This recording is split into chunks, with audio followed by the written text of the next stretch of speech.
main thing that we've all learned is that Adam is a cheap date.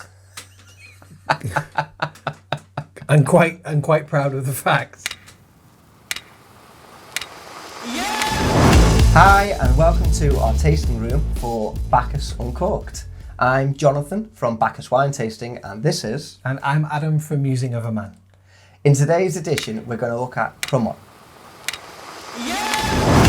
So this is the first ever Bacchus Uncorked. So we thought we'd just take a minute and kind of qualify ourselves and kind of exactly what we are doing here.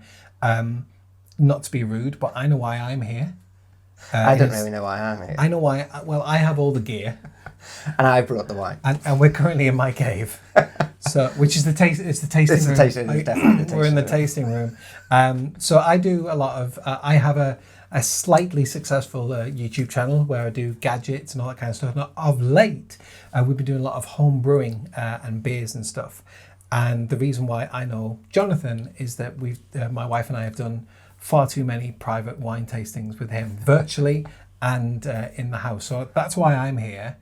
What makes you such the great guy who can sit next to me? Well, I really just wanted to bring some great wines over and tap into Adam's expertise, get the lights on, get the cameras rolling, and dive into some themes. Because I know when I'm out and about doing the wine tastings with Bacchus Wine Tasting, there's so many common questions that keep coming up. Yeah. Then I think we can tap into that and hopefully answer some of them. So the theme for the session today is, of course, Cremant. Cremant. And we have a nice selection in front of us. We've got 4 from different regions. I'm glad my bed's just upstairs. But before we do go any further, I'm going to throw it straight back over to you and ask what ideas and thoughts kind of come up to the surface when that term Cremant is put on the table. The main thing, 4 bottles to be exact, the main thing I remember with Cremant is that it's French and it's sparkling. That is a very good start. I really hope you don't take any offence to the fact that that's really all I remember. To be fair, that is the strongest position we can hope to be in. You can look at the bottles and the first kind of conclusion that most people will come to is that we are in the world of sparkling wine. We've taken the cages off. But it's not champagne, that's what I know. And you know that as well. I do. There we go. Because it's spelt differently. So let's recap over there, because we've hit the 3 main kind of target points really. We are sparkling wine. Okay. And we are pretty much exclusively in France. There are 8 regions throughout France that are legally permitted to call their sparkling wine Cremant. There is one other region, and that is in Luxembourg. So that is worth bearing in mind. But for the purpose of our session today, we are going to focus completely on French Cremant. You say legally. Is that as legally as champagne can only be called champagne when it is as illegal as in the region of Champagne? Yes. Okay. Yes, yeah. But what's really, really interesting is, and one of the main territories I'd like to explore in the session today, is that idea of Cremant being wallet-friendly champagne. And a lot of people love to jump on that idea. Honestly, I love that term, wallet-friendly. like, I expect to load up the car and the boot with cases of the stuff. All right. Now that's a booze cruise. And to be fair, there is some truth in this. And obviously people aren't kind of throwing this idea around completely willy-nilly. But what I would like to uncover today is a little bit more about what makes Cremant different. Okay. And what makes champagne different, transversely. And there are some quite significant differences, really. Like between, even these 4? Even between these 4. Oh, okay. And what I've deliberately done today is pick 4 Cremants from 4 different regions, probably the 4 most significant, really, for France. Okay. So we'll see some differences between them, of course, but all together, we'll see what differences there are with Cremant in general and champagne. Okay. So we've already mentioned that we've got different regions. So let's stay there. All right. Because, of course, Champagne is one region. And we can literally go the whole width and breadth of France and go to these regions. So we can go kind of as north as Alsace. We can drop down to Bourgogne. We can go into Jura. We've got Savoie. We've got Die. We've got Limoux in the south of France. We've got Bordeaux.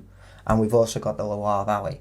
So we've got 8 really big players across France. Sorry, just to play the idiot at this point. Go for it. So champagne, I know this isn't champagne, but champagne is called champagne because of where it's not only grown but produced. Yes, so the geographical location for Champagne, which is, you can take the train, you can fly into Paris, take the train, you're about 30-40 minutes and you're in Champagne. Right. So it is Champagne, it is soil that you can stand on and touch. So it's grown and it's produced. Yes. The actual champagne is produced there, the drink is produced All there. within that area. Whereas Cremant, does that just have to use a particular grape?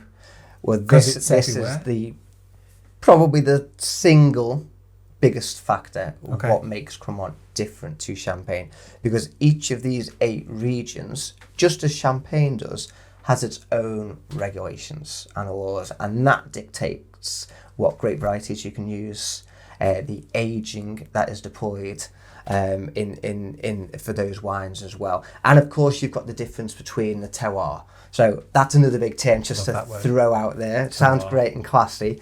That's the soil, right? It is the soil, but it's a lot more as well. I'm so proud of myself. A lot of people will say it's the soil, and that is a very, very important factor.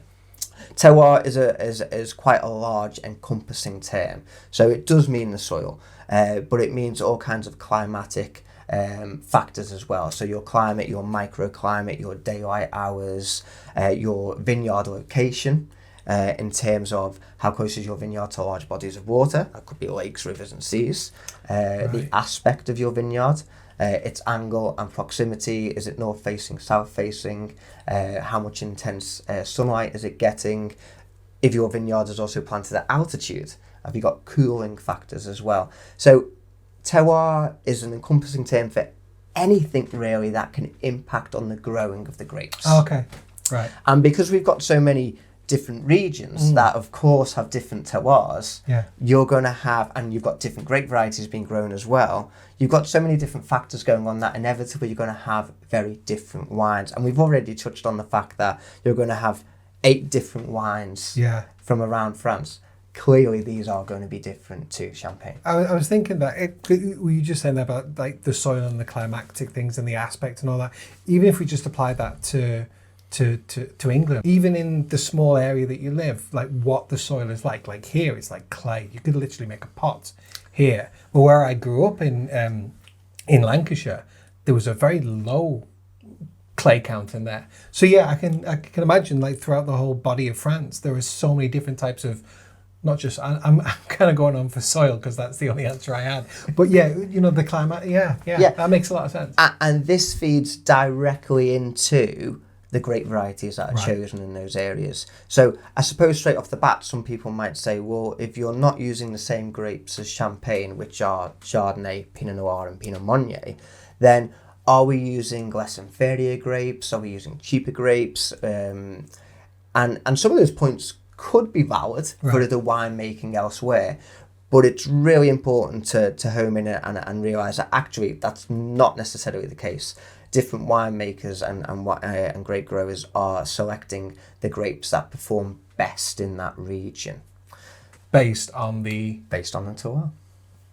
So it's all gone full circle. Good, like it. Now there is another really important factor that makes many Cremants different to Champagne as well. So I'll put that question on the table, and thinking about what you know, being the great Champagne lover that you are, after 2 glasses I'm anyway. What do those Champenois do with their fizzy wine that makes it extra special? Once it's been made, once it's been popped in the bottle, what are they doing? Is it the second fermentation that's in the bottle? You talk. Yes.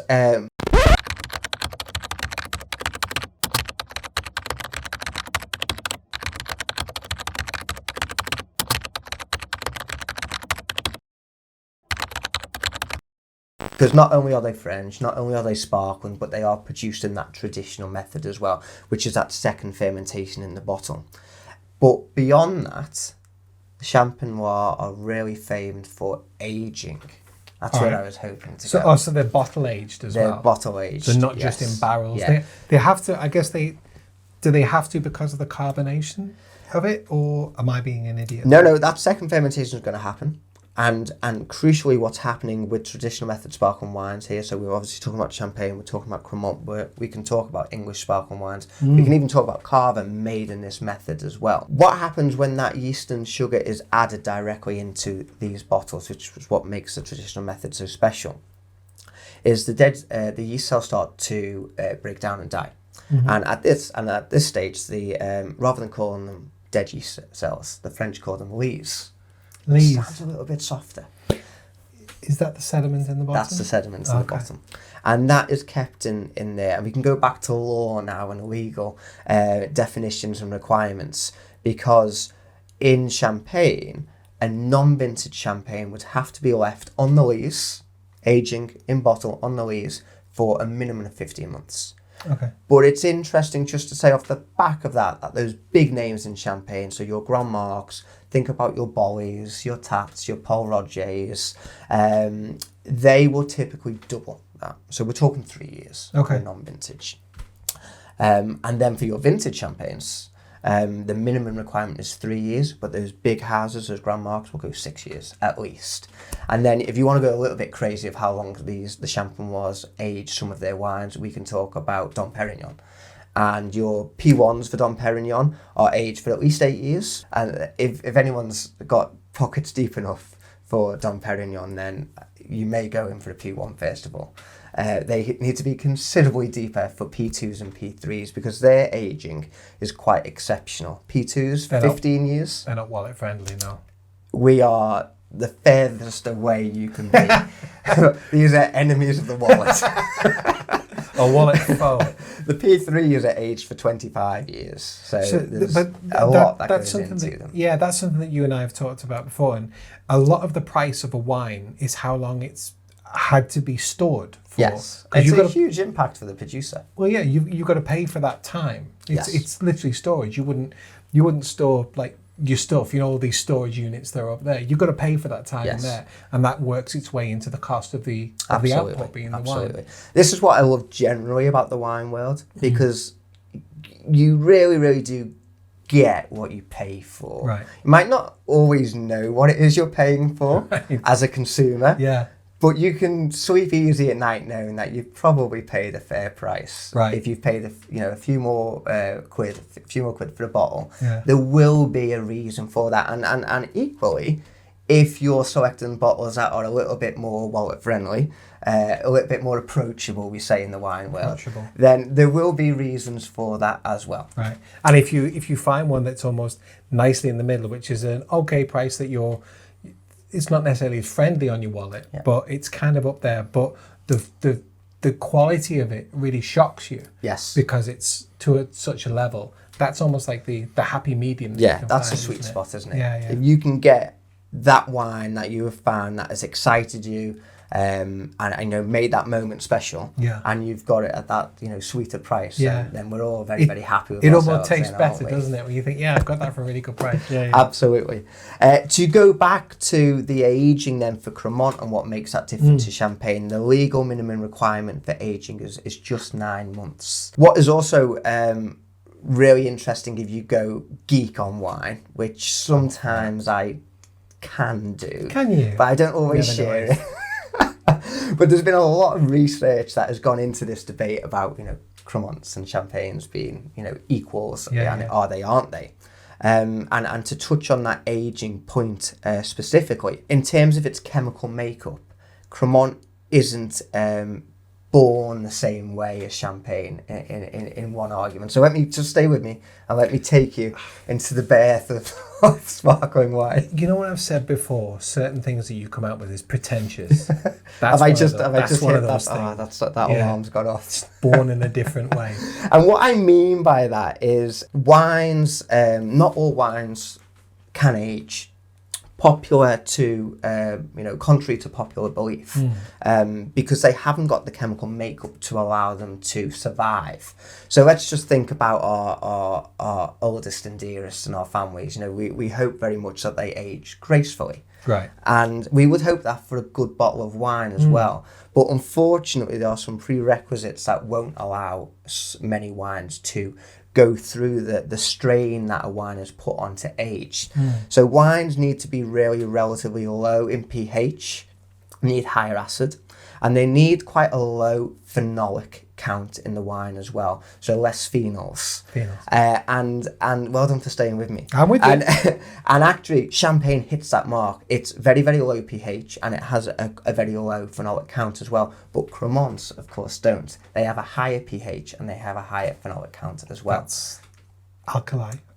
Yes. So they're higher in alkali, which means that they typically can't stand up to that aging process. Right. They will depreciate over time. It's that acidity really that Champagne has that allows it to stand up to that aging process. It's a really key characteristic of the wine and its makeup. Because there's something still going on in the bottle. Yes. Got you. You've got to really, when you think about wines being aging, that things will strip away over time. So you've got to have bags of it in the first place, really. It's not just about acidity, although that's really important, but it's about its fruit profile and its body, to name just a few. And it really needs to be well equipped in those areas to then go on that journey for aging, especially if we're talking serious time, 6, 10, 50 plus years. Of course. Some of these regions, and certainly some of the wines that we're going to taste shortly, share at least one or two of the same grape varieties that you would find in Champagne. You said Champagne was Pinot Noir. No. Yes. Yeah, Pinot Noir, Pinot Meunier. Yes. And the third one? Was the white grape. Pinot Grigio. Chardonnay. Sorry. Should we get on with the first one? Let's do the first tasting.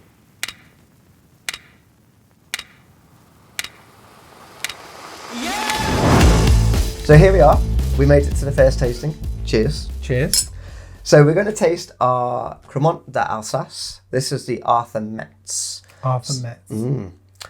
Really, really famous producer in the region of Alsace. So give it a little, check out the colour, let's twirl, little sniff, little taste. And you've taught me to smell it from about here. Well, you should probably get, at this level, some aromatics. I am. Because it is. I mean, we would expect this from Alsace anyway, because we are, classically cool climate aromatic wines are. You said Rieslings. I said Gewürztramins. They're all quite really very aromatic grape varieties. Yes. Would you say aromatic? Aromatic probably sounds a bit more romantic. Pungent. You can tell why I'm on the beer, aren't I? Normally. What is really, really quite special about this particular Cremant as well, and what makes it a real steal for the price point, which I won't divulge just yet, is that we have had our aging on lees. Think back to the intro of the session. 24 months here, so we're 2 years. So the minimum is 9.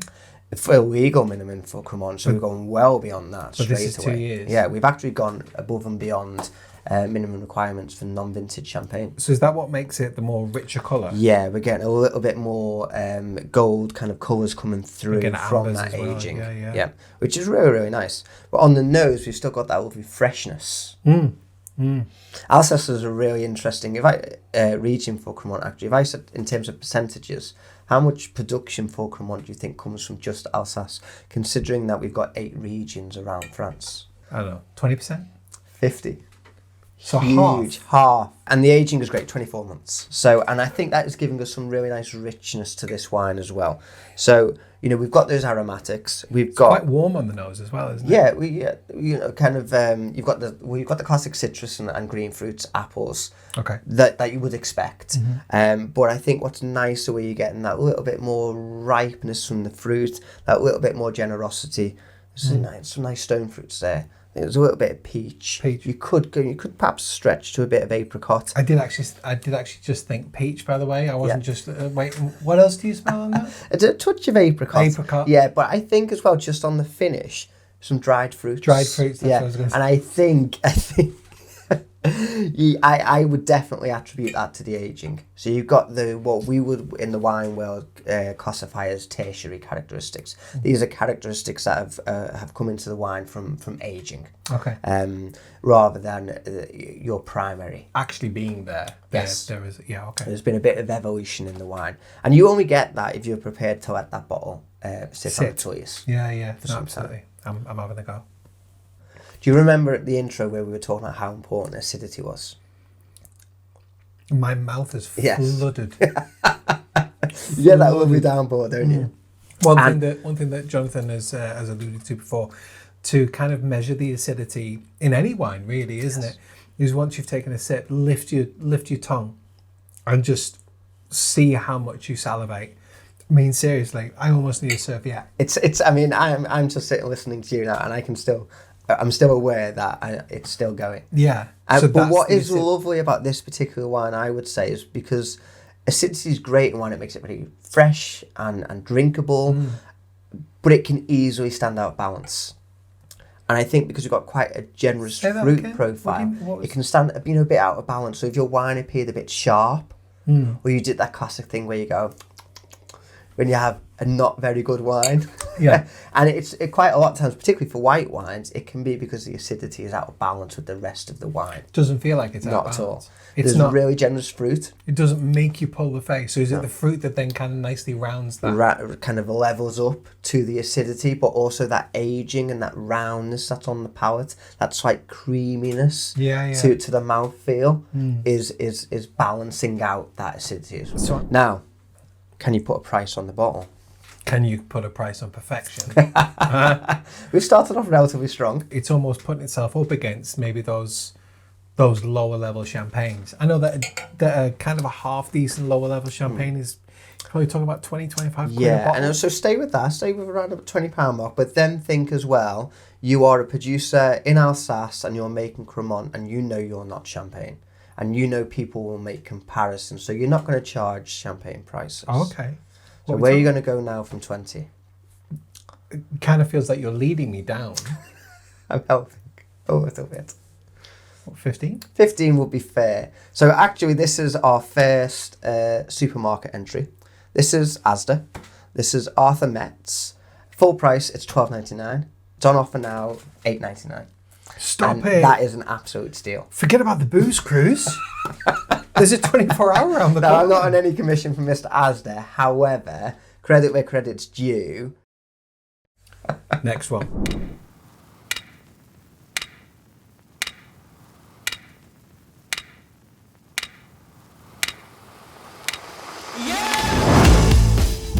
Welcome back for tasting 2. So we are now Cremant de Bourgogne, and we have a lovely offering from Thérèse Secretes, which is a really, really highly regarded cooperative. So we're not talking single producer here, but a cooperative rather. And we are just in the more southern regions of Bourgogne. We're just south of the Côte d'Or. So you might be thinking slightly warmer than obviously more cool climate Bourgogne. So we'll see what kind of impact that has on the fruit. Well, because very, very similar to us in the UK, we're still at the point where the further south you go, the generally warmer the climate is. Apart from the microclimates there, where we've spoken of before. But okay, so we get northern equator, further down south you go, more daylight hours, more sunshine. Right. Yeah, more opportunities to depending on the nice aspect. swimwear. The aspect. Absolutely. Yeah, there are things that you can do to enhance that as well. Which affects the terroir. Yes. You're very quick learner. I am. Now another few. Have again. Check out. Have a little look at the colour, a little sniff, a little taste. A few of the points to pick out on this particular wine as well. Our aging potential is exactly the same as our previous Cremant. Actually, we're 24 months here as well, so significantly more than is required. But interestingly there as well, we can draw more similarities with Champagne. Let's talk grape varieties. In the Bourgogne region for Cremant, you can expect to find Chardonnay and Pinot Noir, which of course two of the more significant grape varieties for Champagne. You can also find Pinot Gris, Pinot Blanc, Aligoté. A little bit of Gamay can be found all as in well. Not in this particular one. And Melon de Bourgogne is allowed. So I think there's around about 7 grape varieties permitted to be used in Cremant. For this one, this is actually, Adam, a Blanc de Blanc. Can you tell me anything about Blanc de Blanc? White on white? Yeah, white on white, yeah. So I'm still on the nose right now. God, I sound like a connoisseur, don't I? So I still haven't had a taste yet, but I will say that although the first, I'm terrible with names. The Arthur-Mets. Arthur-Mets. Alsace. Well, right. So the Alsace, the Arthur-Mets smelled, I'd say, fresher. Absolutely. This one is. This is leaning more towards champagne for me. You're getting that complexity, which is absolutely bob on. It was interesting because when you first took your first sniff, you were struggling a little bit because you weren't getting fruits. Right. So and we were talking about what other things could be going on there, and I think you're absolutely right. You know, we've got more autolysis here, more autoclitic characteristics coming from what. The autolysis is the word. I swear it's another one. We kind of touched on it before. So when we were talking about one of the kind of benchmarks for champagne and Cremant, the traditional method, the aging that these wines go through on the lees, the process of the yeast dying and breaking down to become the lees is called autolysis, and they give autoclitic characteristics into the wine. So when you taste these wines and you ever feel like you might be getting any notes, aromas or flavours of anything to do with yeast, bread, toast, brioche, pastry, you can see where I'm going. So the Alsace for me was aromatic. Aromatic and fresh. This is more perfumed. More perfumed, more complex. We've got primary characteristics, but we've got secondary. We've got that woodiness, that bit of smokiness. We've got tertiary, so we've got some creaminess. We've got some dried fruits going on in there as well. Quite a nice warm. We're getting the ambers as well. Again, here. What you can't see here, we've got big soft boxes, and the way in which that I don't know if you're getting it from where you are, but we've in the reflection of the glass, we've got a great bit of white there just to really light it up, so you can really see that. It is. And it's going right the way to the rim as well, isn't it? So I mean, it's that colour is holding all the way through. You can tell that with the aging, can't you? Now, you were very, very keen on the first. Where are we standing? 2 wines in. I haven't tasted it yet. Let's have a look. I'm such a pleasure delayer. I am. But that is it. I always say that is a really, really good cue and indicator that you are enjoying the wine, because you're enjoying that delayed gratification. That's You're it. getting a lot off the nose. Yeah. There's loads on this. So hopefully the palate lives up to... Okay.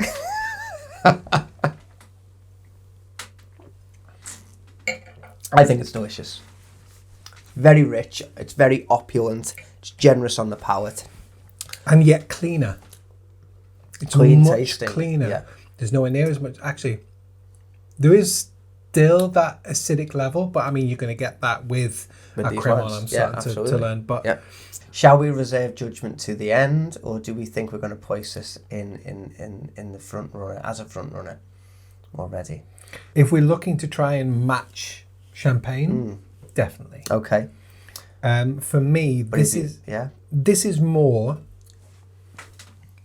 I'll give you.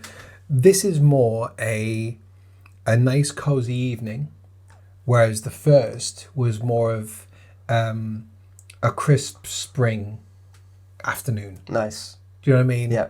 Where you've got almost like a bit of a sun trap. Yeah. There's no breeze. You've got your shades on.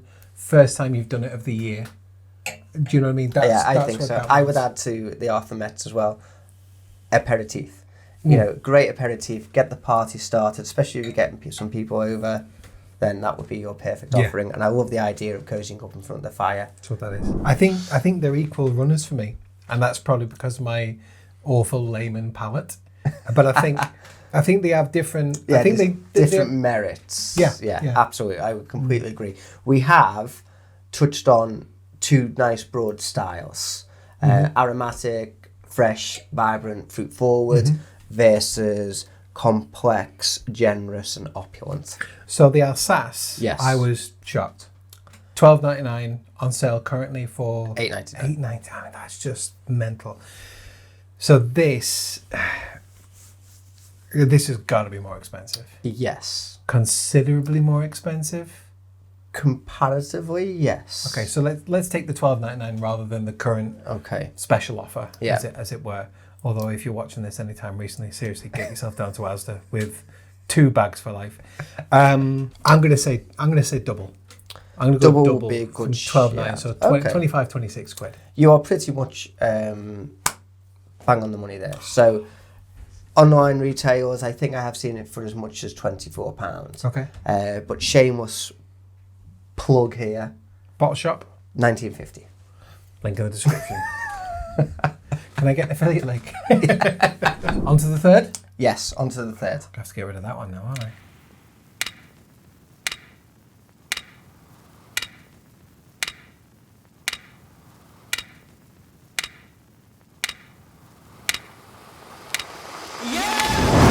What does a French cow say?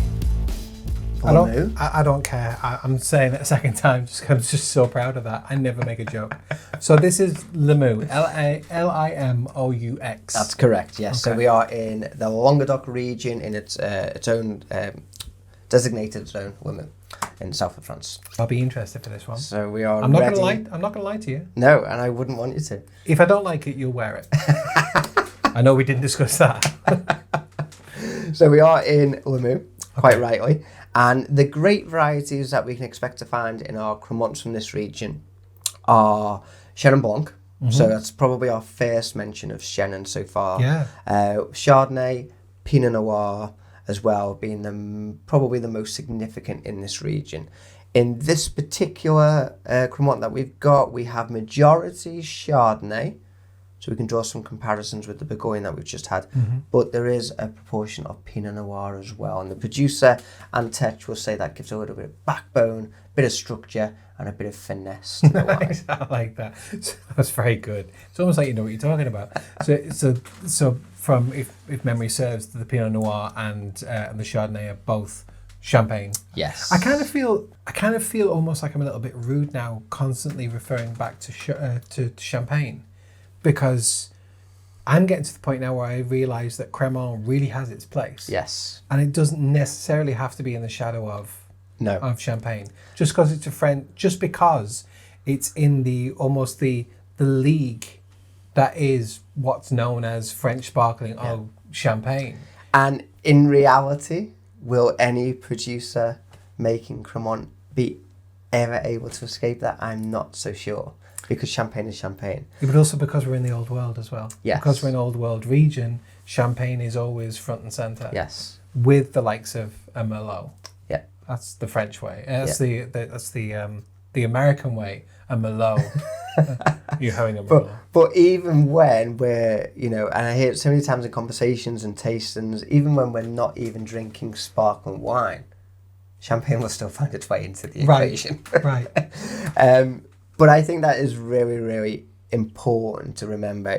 Cremants in their own right need to be celebrated and enjoyed. Yeah, very We much. started off the session by talking about that somewhat misconception of them being cheaper versions of champagne. But actually with clever selections, you can really appreciate how great these wines are. Whether you feel like they are the same as champagne or it's just great in its own right. That's it. I mean, that's it. It's enjoying a Cremant for being a Cremant, not how close it is or how it compares to a champagne. I don't know if I've gone down the route that you were expecting me to go or hoping I would go, but that's kind of where I feel like it's almost like I don't want to look at Cremant as the I don't know, like a poor nephew or a poor cousin of the champagne. And I kind of feel in the wine world that's kind of what it is, really, isn't it? I think you do get both ends of the spectrum as well. I think you do get the poor relation, and even in extreme cases, the relation that's been exiled from the family because it just does not live up to expectations. Won't stop drinking. But then you also get the ones that are really close in the family unit that are very similar. Right. And then maybe you've got those that have flew the nest and gone off and done their own thing and are being celebrated in their own right. Okay. I'm Now, building huts somewhere. I wonder what number 3 is telling us then. Okay. So I'll move. Let's give it a little. It's a very similar nose. It is to our Bourgogne, isn't it? It's still got that richness. Yeah. So the aging, which I'm yet to mention, is actually even more than the 2 that we've tasted so far. We're actually 30 months on the lees here, so we're 2.5 years. 30 months. So we're kind of knocking on the door of that kind of minimum benchmark for vintage champagnes at 3 years. We're not that far away from there. So just, I mean, it may be only a handful of minutes, but it's a while since he said it in real life. So champagne is 15 months. Yes, for non-vintage. Non-vintage. Vintage is 3 years. 3 years. And we're 2.5 here. 2.5. Of the 3 that we have tasted so far, this is our first vintage. So this is vintage 2018. Oh God. So just very quick overview on that. When we talk 2018, about sorry, non-vintage, it's 2022 now, so that's a 4-year vintage. yes, Okay. yeah. Sorry. And of those 4 years, we know that 30 months of those 4 years, the wine has still been in contact with the lees. There's been other things been going on since then. There'll be time on cork as well, which the bottle needs to rest before sale, and then there's another period of time as well. But just to give an overview, because we've touched on those terms non-vintage and vintage a few times. So non-vintage, we're talking about wines that have been produced from multiple vintages, multiple years, where the winemaker will get some wine out of their tanks from vintages from 2017, 2015, whenever. Whereas a vintage wine... and blend them. And blend them together, Okay. yeah. So multiple years, juice from multiple years, blending together. And we can use that term parcels again. And then vintage, where the juice has come from grapes of 1 year's harvest. So that's why you'll see that stated on the bottle, 2018. That's particularly significant for Cremants and Champagne in particular, because of the challenges climatically that producers have in more northerly regions, because your harvest and your fruit quality isn't always great.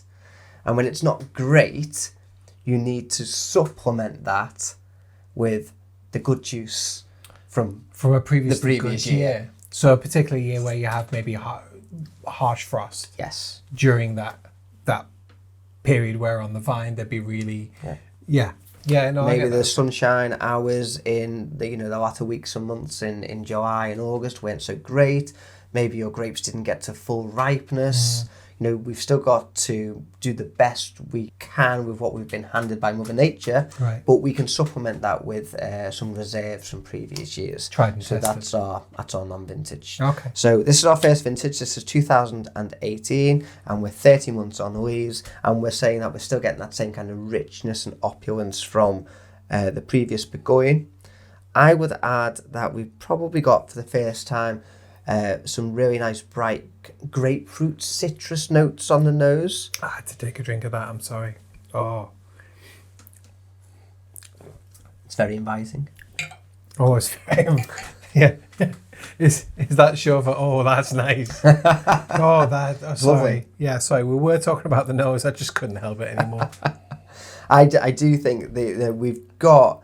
I would say actually for the Limoux, a really nice middle ground between the Alsace and the Bourgogne, because I think we've still got really nice purity of fruit and vibrancy and acidity, but you still have that kind of nice round, generous palate coming from the extended aging as well. It ticks more boxes than each of the previous two do separately. Okay. And it ticks exactly what you're saying there. It's a lot more fruit forward than the second. And that quite possibly is in the fact that it's aged more. Maybe it's allowed the two to almost meet a little bit more in the middle. The oak, because there's definitely oak in there as well. There's definitely that woody feel, but maybe that's allowed to dissipate. Quite as pronounced. No, it's not. No, it's not. It's still there on the nose, but nowhere near as pronounced. Yeah. Really jumped out of the previous glass. Oh my God, nearly smacked me in the face. I also feel like you can get that, you can attribute that bit of richness to the Pinot Noir that is in here as well. So that little bit of red fruit generosity can be on the nose and the palate as well. Yeah. And I think that's probably a bit of a game changer to what we've had before, given that we had 100% Chardonnay with the Blanc de Blanc. And of course we have Pinot Blanc for the Alsace as well. So we have our first introduction of a bit of a red grape in here as well. Right, so the way that's working with the Chardonnay in there is almost, they're pulling each other forward. Yes, yeah. What I'd probably add to any discussion on Languedoc is that it is the biggest wine producing region in the whole of France. A third of the wine made in France comes from Languedoc. Right. So scale is massive. To say that you can judge the wines fairly from the Languedoc, you'd have to drink some wine. Right. Yeah, some serious wine. So I would quite say naive explore more. Well, no, I mean, not necessarily, because, to know how big the scale down there is, you as a general consumer, you're not going to know that. Right. And what consumers will quite rightly do is make their mind up usually on one bottle of wine. Well, yeah. Because you're not going to waste your time or your hard-earned cash on that again. I don't work that hard. On your cash, wherever it has been derived from. So you've said that this is the first of the vintage.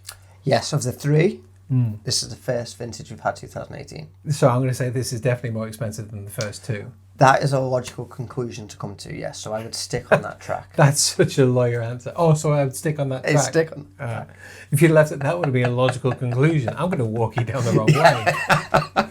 It's actually a fiver. So obviously the second, the Bourgogne, was definitely, for me, twice the price. Yes. I wouldn't say this was twice the price of the Bourgogne. So I wouldn't say we're up like 45, 50 quid. No. I'll put you out your misery and say that we are actually shaving £2 odd off the price for £17 a bottle here. So we are a touch lower. Which you were being a lawyer. Limoux as a region is often touted to be the region that we're producing traditional method sparkling wines even before Champagne. So we go back to the 16th century, which is some time before Dom Perignon was apparently tasting stars in 1693. So we're getting a lot of tradition and heritage in that bottle for 17 quid. So this is the century before Champagne. Wow. We're like in the Renaissance period. We certainly are. Wow. Let's go on to number 4. Yes, let's do.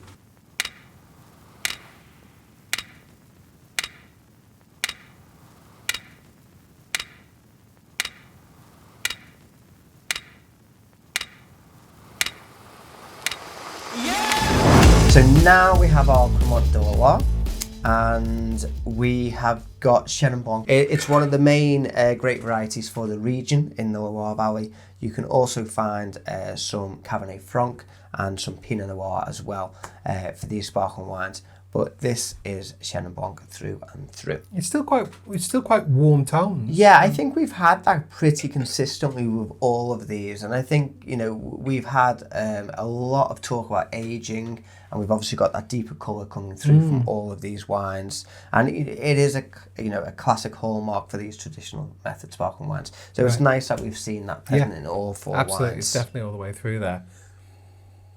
That's a bit sharper. Yes, it is a little bit harsher on the nose. I think the autolysis is a little bit more evident on the nose actually, and it's probably somewhat more difficult to get some primary fruits out of the nose on here. I feel like I can almost smell a bit of the alcohol in this wine as well actually. Yeah. And you get a bit of warmth on the nose from that. Like the solvency. Yes, absolutely. And all of these wines will be knocking around. I can just see 12.5 here, fairly standard for this style of wine. 1 or 2 maybe around about 12, but we'll be within that 12.5. So I think that's somewhat telling that we can smell that on the nose actually. So that we haven't had that with any of the previous wines yet. Right. So would you say a better technique, a better quality wine that is around a similar ABV hides it? I think it would be harder to detect, yes, because you'd have more fresh fruit aromatics, or maybe some of those secondary characteristics coming in from the wine, and some of the tertiary as well. So on the nose, and I'm not saying that this is by any means a terrible wine. I'm not knocking it. On the nose, they're somewhat out of balance in comparison to some of the other Cremants that we've had so far, I think. There's a bit of like zestiness, citrusy, and I'd say apple. Yeah. And I think green, really green, like a golden delicious. And I think here, for the first time, we're probably a little bit more in the realms where you'd stick with more general cluster terms.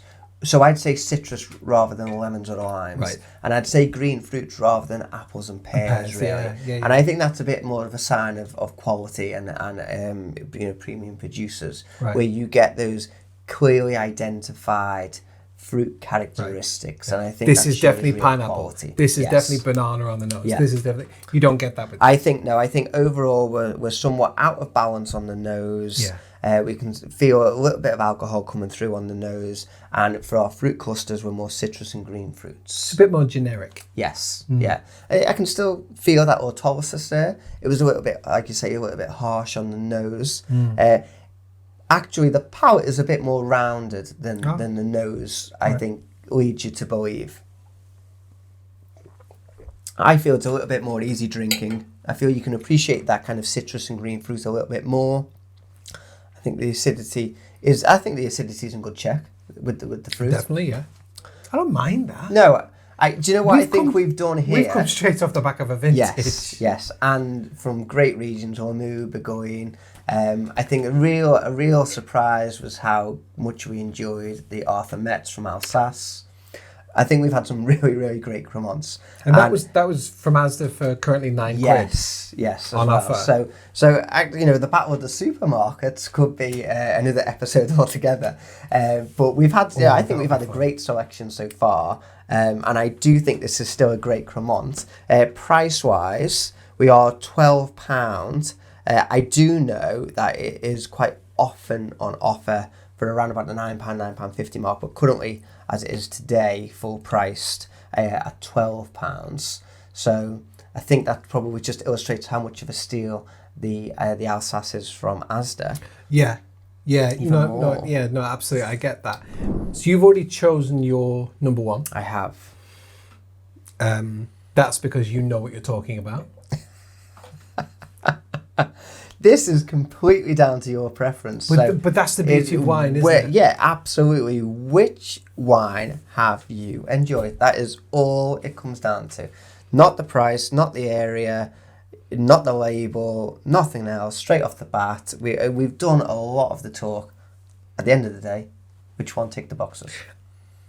I've literally changed my mind literally on that point there. Okay. I'm going for Alsace first. Wow. That's my number one. That's really impressive. That's my number one. Number two would definitely be the Limoux. Okay.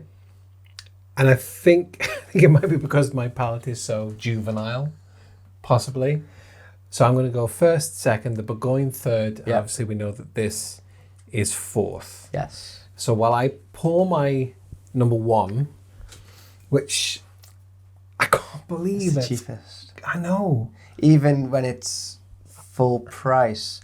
Actually, when it's full price at $12.99, it just goes above the £12 Sainsbury's.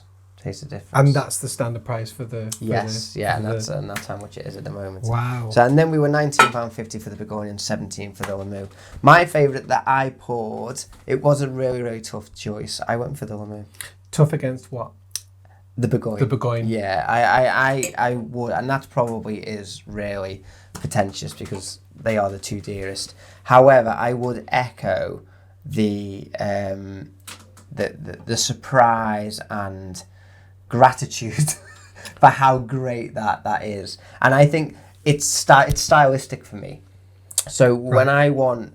When I'm looking for a really nice sparkling wine, I am looking for that really kind of full, generous palate. And I like that complexity, that kind of interests me. So I would normally align with these kind of wines. Is that because these lean more towards the champagne? Yes, yeah, absolutely, aging, yeah. It's got all that in, and that isn't because I'm necessarily looking for a champagne equivalent, right? But that's the style of wine that I tend to appreciate when I'm looking for these sparkling wines. Right. That being said, different occasions call for different wines, and then I would instantly go for the Alsace. It's been a good tasting. Yeah, it has, and I think, do you know what, the main thing that we've all learned is that Adam is a cheap date. I'm quite proud of the fact. Listen, this is a brand new style that we're doing. I hope you've enjoyed it. If you've made it this far in, congratulations. Again, if you've enjoyed it, please click the like button. It would be absolutely lovely. If you would like to see more, subscribe, turn on the bell. What I think above everything else, what we'd love to know is what grapes would you like us to look at? Yes. I think that'd be important. We'd love some important. engagement in the comments and discussions below. So if there is an area or a theme of wine or a style of wine that you're particularly interested in, throw that in there. We'd love to consider that. There are endless opportunities and possibilities. I've got some great ideas coming up, but I'll definitely be guided by any thoughts and opinions that come up. Yeah, absolutely. And if you made it this far and you don't fancy commenting about anything, or if you are, at least put in your comment, I made it this far. We'd love to know who makes it this far. But seriously, cheers for the first one. Cheers. Here's to many. Here's to the next. Thanks Thanks for watching. everyone. Good night. Cheers. With a smooth board with this. With a what? Little smooth board. Smooth board? Yeah. What's that? It's like charcuterie cheese, isn't it? Seriously, this guy. I want to be him. I just do. Hey Google, what's a smooth board? Sorry, I didn't understand. Okay, we're going to mention it another couple of times. We're about 5 minutes on now, and neither of us know what it is. This one came up with it. We don't know if it's a smorgasbord. I don't think it is, because smorgasbord just means a lot, doesn't it? But that is the premise of one of those boards. You pile it with food. If you know what we're talking about, please just leave a comment in the description and put us out of our misery, because I always accuse Jonathan of making words up. He clearly just has. I just have. For the first time.